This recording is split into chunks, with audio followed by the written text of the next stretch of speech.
प्राचीन भारत के एक गांव में बसंत और उसकी पत्नी गौरी रहते थे। बसंत एक सरल हृदय का किसान था, जिसके पास खेती की छोटी सी जमीन थी।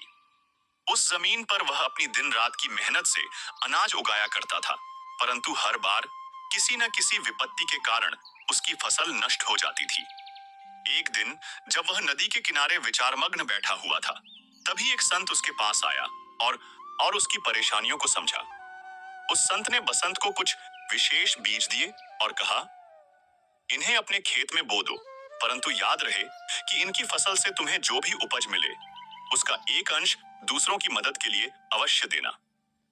बसंत ने उन बीजों को बड़े प्रेम से बोया और उम्मीद से उनकी देखभाल की। कुछ ही समय में उन बीजों से अद्भुत फसलें उग आईं। फसलों में अद्वितीय मिठास और स्वाद था और पूरा गांव उसकी चर्चा करने लगा।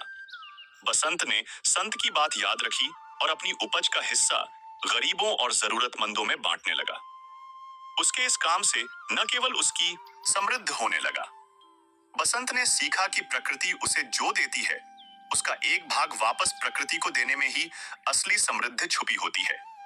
इस प्रकार बसंत की कहानी लोकधारा में बहने लगी और कहा जाने लगा कि जो भी दान की भावना से देता है, वही प्रकृति से अनंत गुना प्राप्त करता है।